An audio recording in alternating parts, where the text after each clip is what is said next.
ಎರಡು ಕ್ಷೇತ್ರಗಳ ಉಪಚುನಾವಣೆಯ ಈ ಸಂದರ್ಭದಲ್ಲಿ ಕೇಂದ್ರ ಗೃಹ ಸಚಿವ ಅಮಿತ್ ಶಾ ಅವರು ರಾಜ್ಯಕ್ಕೆ ಭೇಟಿ ಕೊಡ್ತಾ ಇರೋದು ಅತಿದೊಡ್ಡ ಕುತೂಹಲಕ್ಕೆ ಕಾರಣ ಆಗ್ತಾ ಇದೆ. ಅಮಿತ್ ಶಾ ಅವರು ಖಾಸಗಿ ಕಾರ್ಯಕ್ರಮದ ನಿಮಿತ್ತ ರಾಜ್ಯಕ್ಕೆ ಭೇಟಿ ಕೊಡ್ತಿದ್ದಾರೆ. ಬಟ್ ಉಪಚುನಾವಣೆ ಇರೋದ್ರಿಂದ ಸಹಜವಾಗಿ ಒಂದಷ್ಟು ಸಭೆಗಳಾಗಬಹುದು, ನಾಯಕರನ್ನ ವಿಶ್ವಾಸಕ್ಕೆ ಪಡೆದುಕೊಂಡು ಒಂದಷ್ಟು ಸಲಹೆ ಸೂಚನೆಗಳನ್ನ ಸಭೆಯ ಮೂಲಕ ಕೊಡಬಹುದು ಅನ್ನುವಂತಹ ವಿಚಾರಗಳು ಮುನ್ನೆಲೆಗೆ ಬರ್ತಾ ಇದೆ.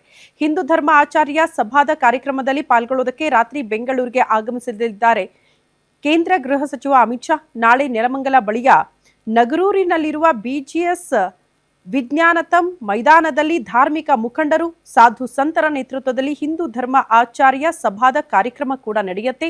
ಈ ಹಿನ್ನೆಲೆಯಲ್ಲಿ ಇವತ್ತು ರಾತ್ರಿಯೇ ಅಸ್ಸಾಂನಿಂದ ಬೆಂಗಳೂರಿಗೆ ವಿಶೇಷ ವಿಮಾನದ ಮೂಲಕ ಬಂದು ತಾಜ್ ವೆಸ್ಟ್ ಎಂಡ್ ಹೋಟೆಲ್ನಲ್ಲಿ ತಂಗಲಿದ್ದಾರೆ. ನಾಳೆ ಬೆಳಗ್ಗೆ 10:30ಕ್ಕೆ ನಗರೂರಿನಲ್ಲಿರುವ ಬಿಜಿಎಸ್ ವಿಜ್ಞಾನತಂ ಮೈದಾನಕ್ಕೆ ತೆರಳಿ ಸಂಜೆ ತನಕ ಕಾರ್ಯಕ್ರಮದಲ್ಲಿ ಭಾಗಿಯಾಗಿ ಬಳಿಕ ದೆಹಲಿಗೆ ವಾಪಸ್ ಆಗಲಿದ್ದಾರೆ.